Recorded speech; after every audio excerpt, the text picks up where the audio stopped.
The ABB FIA Formula E World Championship is about to go green for another season of electrifying action. 22 drivers, 11 teams, but there can only be one winner.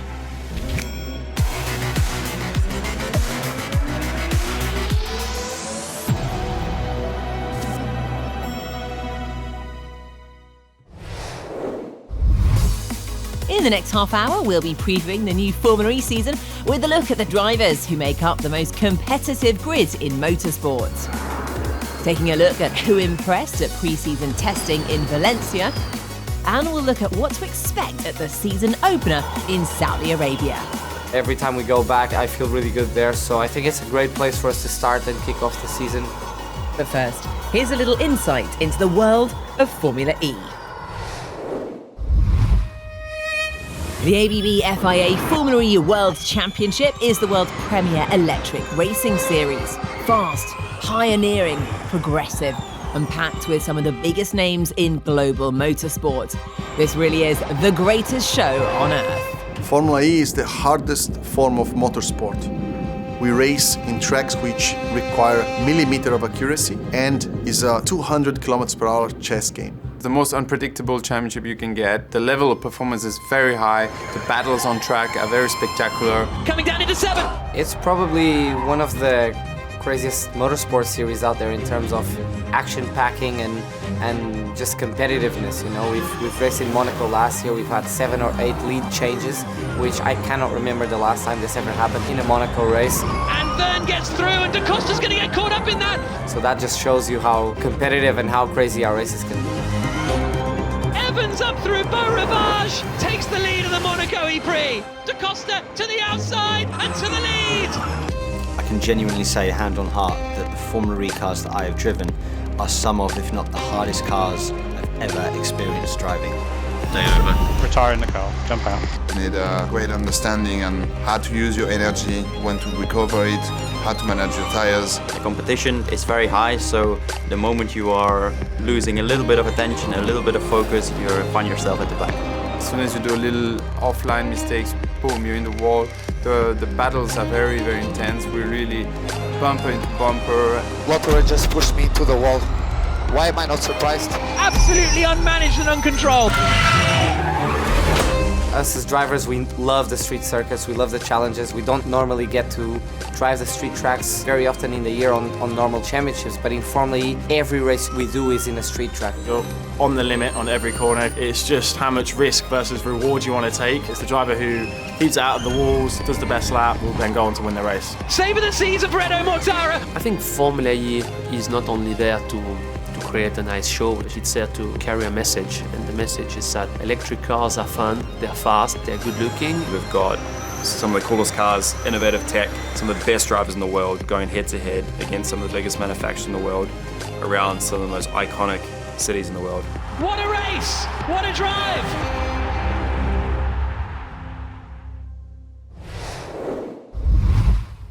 Season 8 of Formula E is set to electrify, with 11 teams and 22 world-class drivers lining up for battle. Time for our first look at the runners and riders for 2022. First up are defending champions Mercedes EQ, who will be hot favourites once more. Having finished 9th last year, former Formula 1 driver Stoffel van Dorn will be looking for improvement, while his teammate and 2021 Formula E World Champion Nick de Vries is the man with a target on his back. Well, we will certainly do everything we can to replicate what we've done last year, but we are in a good place so far, and the whole grid is very close, so we'll see who turns out to have done the best job at the end of it. Fellow German giants Porsche will be the first to admit their second year in Formula E didn't deliver on expectation. Pascal Wehrlein was denied his first win due to a clerical error in Puebla, so will be eager to make amends. While the pressure will be on 3-time Le Mans winner Andre Lotterer, who finished 17th as one of the most penalised drivers in the paddock. Our second season in Formula E was with ups and downs for us. You know, we had a couple of podium places, a win taken away from our teammates. So not what we hoped for. Obviously, we're targeting higher. We're here to win, so we're fully motivated into season 8, pushing hard and giving it all. Double teams champions DS Techeetah had an unsettled season 7 with only one win apiece for their driver pairing. Two-time champion Jean-Eric Verne and season 6 champion Antonio Felix da Costa will be back with something to prove in 2022. We did get our asses kicked last year. We do not like that, and there's a lot of work going on in the background right now to make sure we come back swinging and we go back to winning, or at least making life very, very hard for everyone around us. Nissan Edams have former Formula 1 driver and season 2 champion Sébastien Buemi on board. Although the Swiss driver was far from his best, finishing 21st in season 7. This year he's joined by new recruits and 3-time race winner Maximilian Günther. I definitely feel that the team has a lot of strength. The passion for what we are doing is really impressive, and that's what is, as I said, really motivating me and making me look forward to the new season. Avalanche Andretti may have dropped BMW from their name, but they retained the German manufacturer's powertrain and the services of Jake Dennis, who finished 3rd in the 2021 title fight. He'll be joined by rookie and IndyCar driver Oliver Askew, another one to watch for season 8. I'm extremely proud to be flying the American flag over here on the world stage in Formula E. I think to be the first full-time American is awesome, and I hope that I can bring fans over from the States to help push me and help follow me in the series. So, and also it's a goal of ours to help push the electric racing idea and the idea of sustainability as well. Dragon Penske Autosport also flies the American flag. They had their best ever start to the season in Saudi Arabia last year. Sergio Sette Camara finished 4th in Diriyah, and he'll be joined by Formula 1 driver Antonio Giovinazzi, whose switch to the pinnacle of electric racing has gained a lot of attention.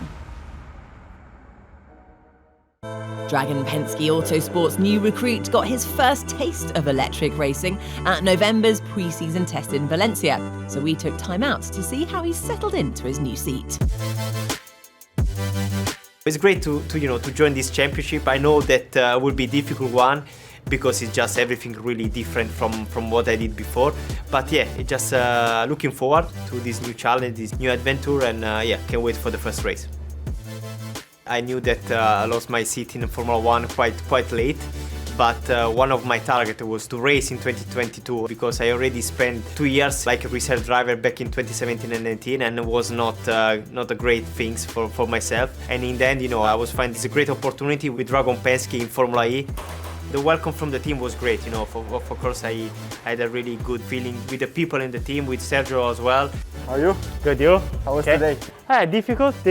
I was expecting, to be honest. The car is so different. Need just some miles to adapt a little bit more. It's important, because it's the team that you need to work for a year, and you need to have a good relationship with them. Because I'm new, so I need to learn a lot of things. And if the people around me is able to help me, will be just great. It's a really competitive championship. All the drivers are really strong. I know a few of them back in 2016 with Mitch Evans, and when we were in GP2 together, with Jake Dennis in Formula 3, with Da Costa. So most of the people I knew quite well, and I'm looking forward to race again with them. I love street circus, and it's actually one of my favorites in every category. In F3, I remember Macau was one of my favorite tracks. Po, the same, and also in GP2 and Formula 1. Racing Monaco, Singapore, or Baku. Formula E is like this, and it's one of the things that I love of this championship. And 3, 2, 1, action. It's been a long days, just because everything is completely new for myself. New team, new car, a lot of new meetings and interview. Because of course I'm the new guy here, so I need to have more interviews than others. What's been your first impressions of Formula E? Yeah, everything is completely different for sure. I was expecting this, but the main issue for me is the braking. Because in F1 you can really attack so much on the braking because you have so much downforce as well, and here you cannot. So I'm struggling with this. It's a lot of difference, yeah. And I was expecting this because I spoke with some of the drivers here in Formula E and they told me all the same, Formula E is another world. First of all, going out from the garage, to don't list any engine, it was something strange, because the mechanicals told me you can go, but for me I felt stop there.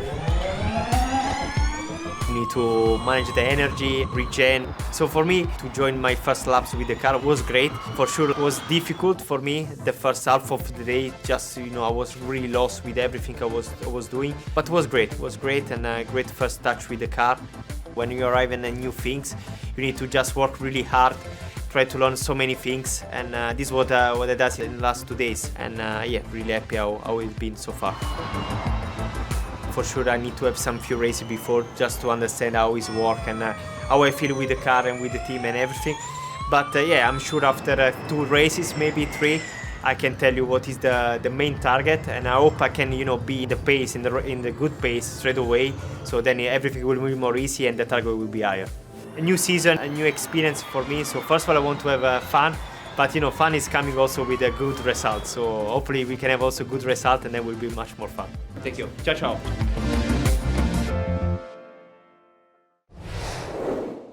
Now in its 8th year, electrifying the streets of some of the most iconic cities on the planet, Formula E looks forward to spreading its wings even further afield in 2022. Alongside some of the classic cities we've come to know and love in the race calendar, there are a few new additions to whet the appetite.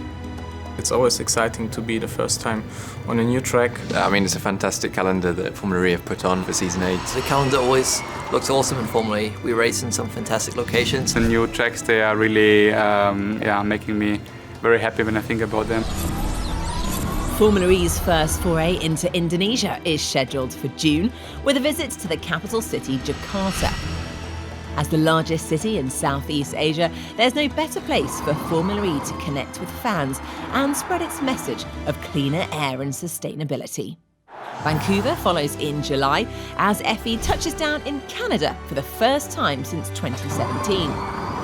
A summer visit to the streets of False Creek in downtown Vancouver promises to serve up a spectacle for thousands of fans due to attend. After stopping off in New York and London, the season finale is due to unfold in South Korea for a double-header on the streets of Seoul. With the track due to enter the 70,000 capacity Olympic Stadium, the noise inside promises to be deafening for a fitting climax to the title race. It's great to return to city tracks. I feel like that's the DNA of Formula E. Places that we're going to go to, new cities, new tracks. It's just bonkers when I think about it. I think it's going to be a very nice show for everybody, and in particular for us to race on these new venues.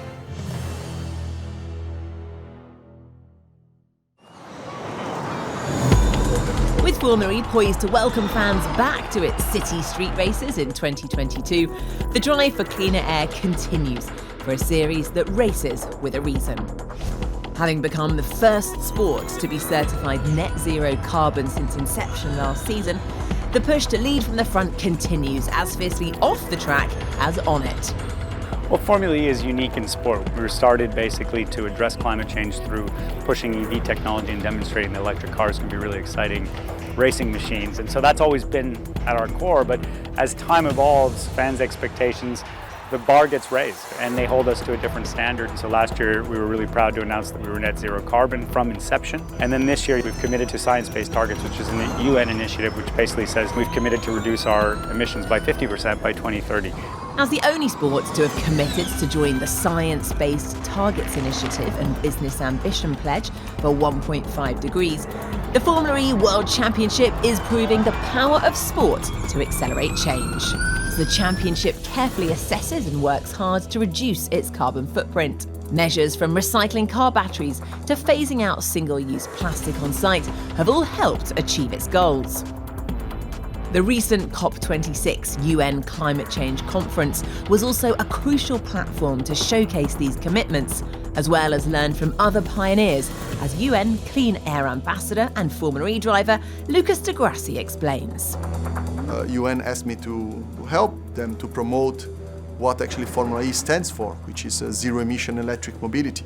And I was at COP26 to talk about exactly that, how Formula E has impacted millions of people, how has it pushed slightly forward the advent of technology in electric vehicles. When we started Formula E, less than 1% of the car sales were electric.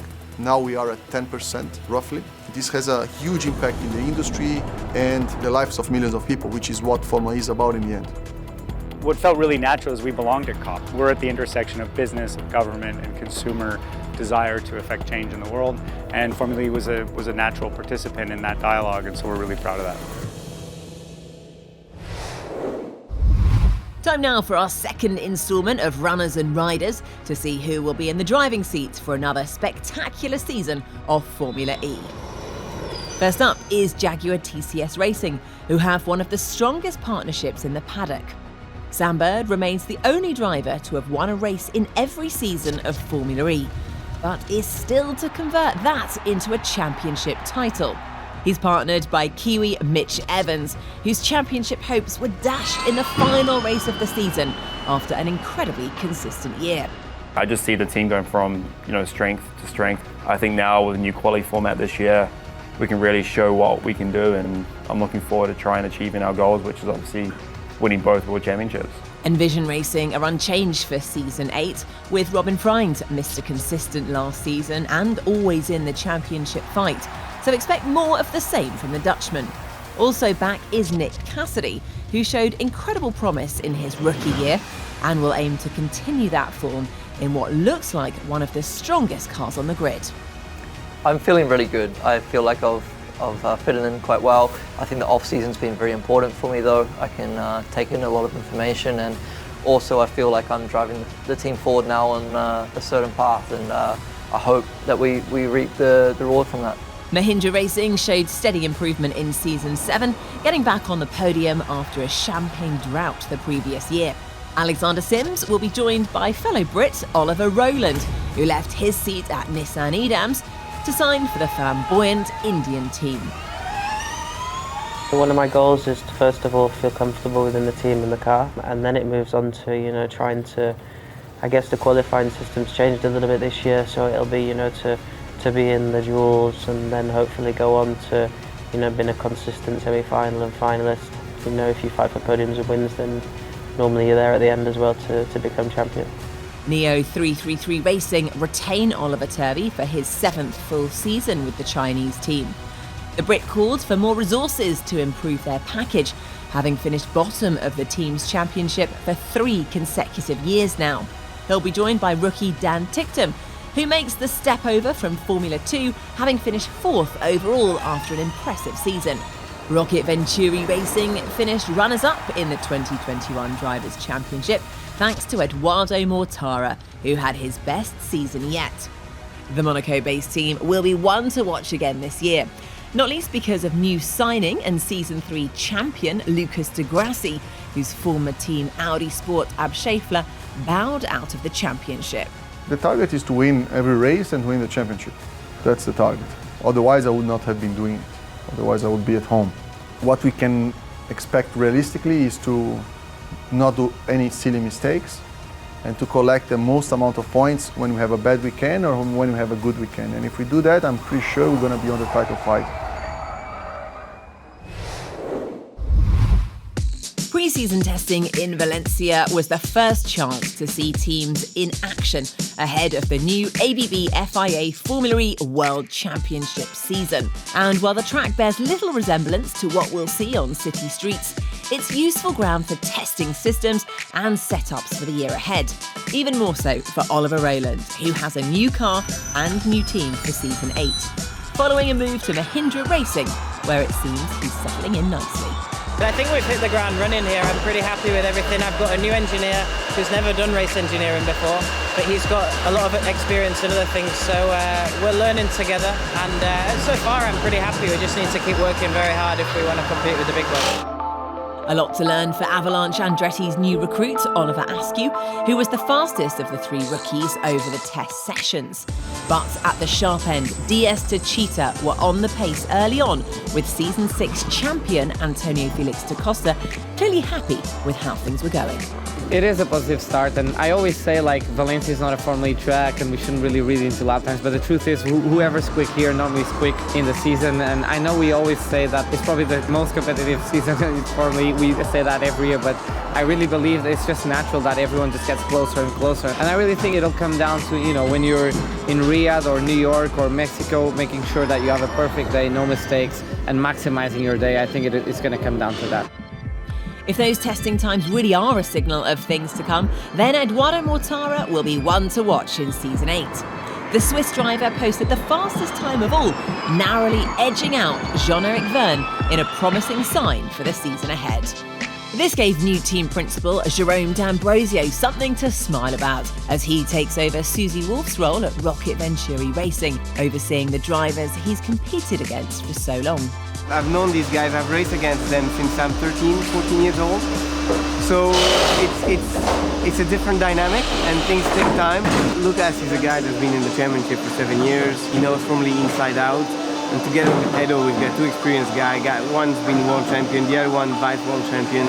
We've got a great pair of drivers. And for us as a team, we've got a second strong half of last season and we want to pick it up where we left it. In the simulation race, it was Mercedes EQ that topped the timesheets, with Nick de Vries at the head of the field. 2 Rocket Venturi cars were behind them, meaning the top 4 finishers in the mock race were powered by Mercedes powertrains, in what could be an ominous sign for the season ahead. We are mainly assessing and learning the new format and trying to understand where the challenges are. And we're just doing our thing to get ready ahead of the season.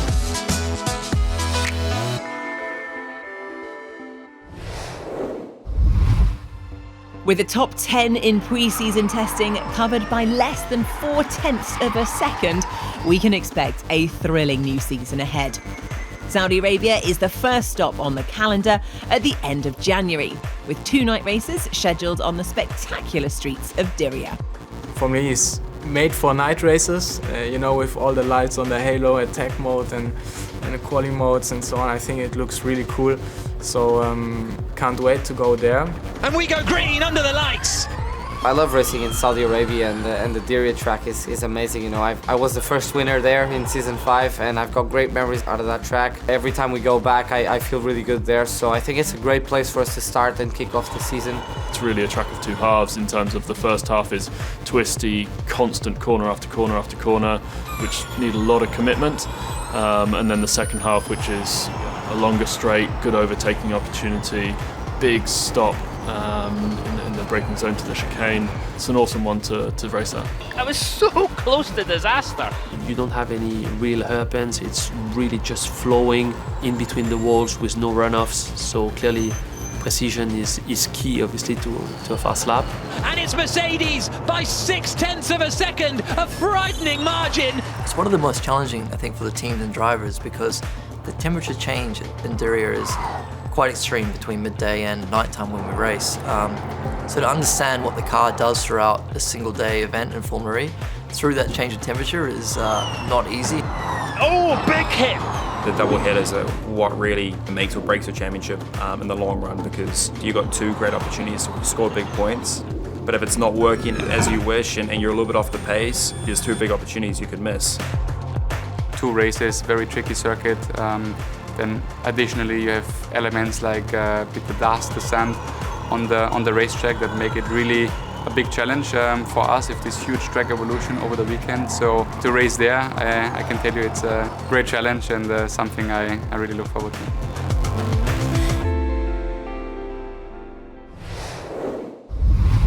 That's all from us in our look ahead to a brand new season of the ABB FIA Formula E World Championship. Be sure to join us in Diriyah soon for the start of another electrifying season.